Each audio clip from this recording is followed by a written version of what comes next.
በዓለም ካርታ ላይ እንዲሰረዝ የተደረገው በአገረ ጃፓን የሚገኘው ገዳዩ ስፍራ። ይህንን ቦታ ጃፓኖች ከልባቸው ይፈሩታል። መንግስታቸው ሳይቀር ዋሻውን ከርቀት ቆልፎ ማንም እንዳይገባበት ምልክትን አስቀምጧል።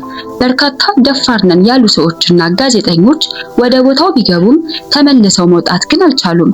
ታዲያ ይህ በአገረ ጃፓን ተራሮች መካከል የሚገኘው አስፈሪ ስፍራ ሚስጥሩ ምንድነው የሚለውን የምንቀኝ ይሆናል። አገረ ጃፓን ዓለም ላይ በርካታ ተራሮች ከሚገኝባቸው ሀገራት መካከል ዋነኛዋ ናት። ታዲያ ተራሮቹ ከመብዛታቸው የተነሳ አንዱን የጃፓን መንደር ከሌላው ለማገናኘት ተራሮች እየተቦረቦሩ ትልቅና አስፈሪ ዋሻዎችን ይገነባሉ። አንዳንዴ እነዚህ ዋሻዎች ከተገነቡ በኋላ ተጠቃሚ በማጣታቸው ለዘመናት ተረስተው ተዘግተው ይቀራሉ። በዚህም በውስጣቸው አስፈሪ ነገሮችን ተሸክመው እየኖሩ ይገኛል። ከነዚህ አስፈሪና ገዳይ ዋሻዎች መካከል ደግሞ ኢኑናኪ ዋሻ ይገኝበታል። ይህም ዋሻ የተገነባው ከዓለም ተነጥለው የነበሩትን የኢኑናኪ ማህበረሰቦች ከተቀረው ዓለም ጋር ለማገናኘት ታስቦ የነበረ ሲሆን የኢኑናኪ ማህበረሰቦች ከጥንት ጀምሮ አሁን ድረስ ከዓለም ተነጥለው የሚኖሩ ከውጭው ዓለም ጋር መቀላቀል የማይፈልጉ በባህላቸውም ከዓለም ወደ ኋላ የቀሩ አሁን ድረስ ሰዎችን እያረዱ ለሰይጣን የሚገብሩና የሰው ስጋ የሚመገቡ ማህበረሰቦች ናቸው። የዚህ አይነት ማህበረሰቦች ባደጉ ሀገራት ላይ ይኖራሉ ብሎ ማሰብ በእጅጉ ከባድ ነው። ወደዚህ ማህበረሰብ በስህተት የገባ ማንኛውም ሰው እንደ እንስሳት የሚታደንና በአሰቃቂ ሁኔታ የሚገደል ነው። በዚህ ስፍራ አሁን ድረስ ምንም አይነት የኔትወርክና የስልክ አገልግሎት የለም። በዚህም ምክንያት ቦታው ከዓለም የተቆራረጠ ነው። የጃፓንም መንግስት ይህንን ቦታ ስለማያስተዳድርና ማንም ስለማይገባ የገባ የትኛውም ሰው በዚህ ቦታ ላይ ምንም አይነት እርዳታን ማግኘት አይችልም።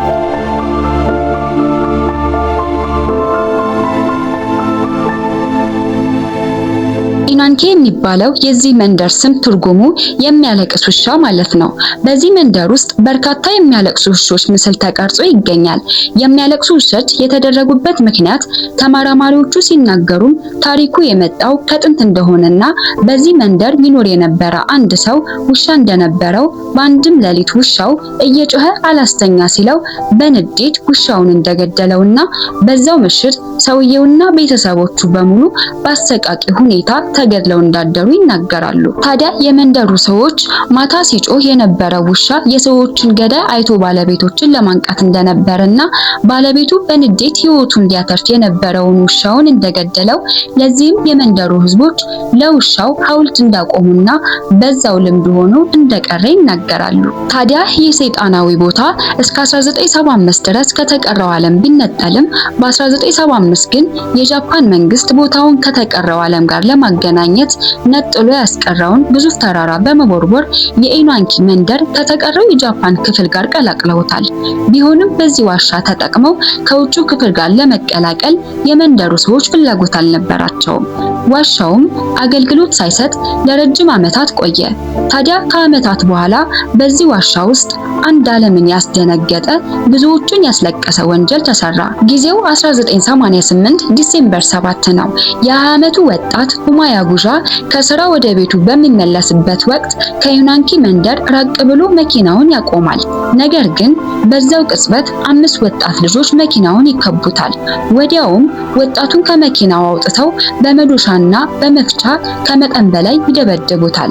በዚህም ኢማያ በእጅጉ ተጎድቶ ራሱን ይስታል። ታዲያ ወጣቶቹ በዚሁ ሊተውት አልፈለጉምና የሞተ መስሏቸው አካሉን ማንም እንዳያገኘው በአካባቢ የሚገኝ ግድብ ውስጥ ለመክተት ወሰኑ። ነገር ግን ሬሳው ተንሳፎ እንዳያጋልጣቸው በመፍራት አካሉን አቃጥለው ወደ አመድነት ለመቀየር ተስማሙ።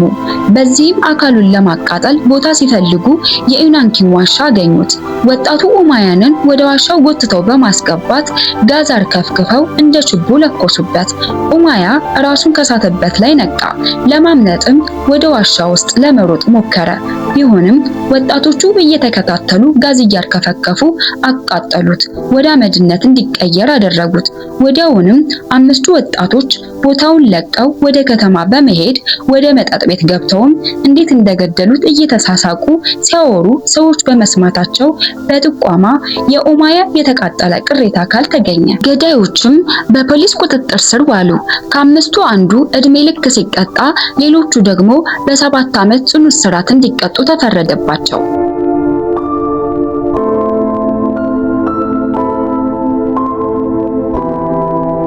ታዲያ ከጊዜ በኋላ ይህ ዋሻና ዋሻውን አልፎ የሚገኘው መንደር የበርካቶችን ቀልብ መሳብ ጀመረ። ብዙዎችም በዚህ ዋሻና መንደር ላይ ጥናት ማድረግ ጀመሩ። ከቦታው ላይ ይወጡ የነበሩት መረጃዎች ዓለምን የሚረብሹ በመሆናቸው ከተመራማሪዎች ዘንድ የተወሰኑ ይህ ስፍራ ከሰይጣን ጋር የተቆራኘና የሰው ደም እንደ ውሃ የሚፈስበት እንደሆነ ጃፓን መንግስት እንኳን ቦታውን የማይቆጣጠረው ሕግ ብሎ የሌለበት ነው። ዋሻውን እንዳለፋችሁ ስልካችሁ መስራት የሚያቆምና የዓለም ካርታ ላይ ያልሰፈረ ስፍራ እንደሆነ ይናገራሉ። በተለይም ይህ ስፍራ 2 ፍቅረኞችን ወጦ ካስቀረ በኋላ ከፍተኛ ጥናት ተደርጎበታል። በጥናቱም የተገኘው መረጃ በእጅጉ የሚረብሽ ነበር። 2 ፍቅረኛሞች ለመዝናናት ወደ ኢናንኪ መንደር ወደሚገኘው ስፍራ ይደርሳሉ። ታዲያ ፍቅረኛሞቹ የኢናንኪን ዋሻ ሲያዩት እንደ ማንኛውም ዋሻ መስሏቸው ለማለፍ ወደ ውስጥ ይገባሉ። ረጅም መንገድ በጨለማ ውስጥ ከተጓዙ በኋላ ከዓለም ወደ ተነጠለው የኢናንኪ መንደር ይገባሉ። ወደ መንደሩ ሲገቡም መንደሩ በጸጥታ የተዋጠ ሰው የማይታይበት የድሮ ቤቶች የሞሉበት አስፈሪ ነበርና እነሱም ፈርተው ለመመለስ ሲያስቡ አንድ ሰው ወደ እነሱ ሲመጣ ተመለከቱ። እነሱም የአካባቢው ሰው ነው በማለት ተጠጉት። ታዲያ እነዚህ ፍቅረኛሞች ሊያወሩት ሲጠጉት ይህ ሰው የደበቀው መጥረቢያ አውጥቶ ወንዱን በቅድሚያ በአሰቃቂ ሁኔታ ይገለዋል። በመቀጠልም ሴቷን ብዙ ካሰቃያት በኋላ ሕይወቷን ሊነጥቃት ችሏል። ተመራማሪዎቹ እንዳሉት የእነዚህ ፍቅረኛሞች መኪና በእነዚህ መንደሮች አሁን ድረስ ቆሞ ይታያል። በዚህ መንደር ውስጥ አሁን ላይ የሚኖሩ ሰዎች ቁጥራቸው በእጅጉ አናሳ ነው። ምክንያቱ ደግሞ መንደር ውስጥ የሚደረገው ባዕድ አምልኮ ነው። በየጊዜው ለጣዖቶቻቸው ሰው ያርዳሉ፣ ካልሆነም አቃጥለው ወደ አመድነት ይቀይራሉ። በተመራማሪዎቹ ገለጻ በዚህ መንደር ውስጥ ለባዕድ አምልኮ በአንድ ቀን 30 ሰዎች በአሰቃቂ ሁኔታ ተጨፍጭፈው ያውቃሉ። በዚህም የዚህ ማህበረሰብ አባላት ቁጥራቸው እጅጉ እንደተመናመነ ይታመናል።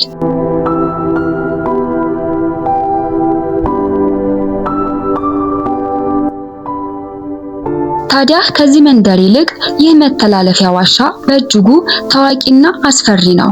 እዚህ ዋሻ ውስጥ ለምርምር የገቡ በርካታ ሰዎች እንደገቡ ቀልጠው ቀርተዋል። ለመሆኑ እነዚህ በርካታ ሰዎች የት ገቡ ለሚለው ምላሽን ለማግኘት ብዙ ተሞክሯል።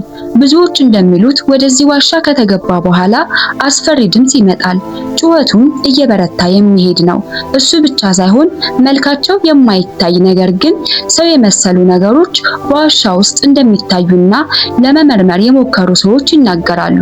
ይህ ብቻ ሳይሆን ፖሊሶች በሺ የሚቆጠሩ ሰዎች በዚህ ዋሻ አካባቢ ራሳቸውን አጥፍተው እንደተገኙ ይናገራሉ። ራሳቸውን አጥፍተው የሚገኙት ሰዎች በመጀመሪያ ለጉብኝት ብለው የመጡ እንደሆነም ፖሊሶች ይናገራሉ። የጃፓን መንግስትም ይህንን ሚስጥራዊ ዋሻና በውስጡ የያዘውን ሰይጣናዊ መንደር ከተቀረው ዓለም ለመነጠል በኮንክሪት ዋሻውን ዘግተውታል። ከዋሻው ርቆም ማንም እንዳያልፍ በበር የተዘጋ ሲሆን አደገኛ እንደሆነና ሰዎች እንዳይቀርቡትም በትልቁ ተጽፎ ተለጥፏል። በመንግስት ደረጃ አደገኛ እንደሆነ ቢታወጅም አሁን ድረስ ብዙዎች ምን ሚስጥር ይዟል የሚለውን ማወቅ ምኞታቸው ስለሆነ በዚህ ቦታ ታሪክ ላይ በርካታ ፊልሞች ተሰርተው ለእይታ በቅተዋል።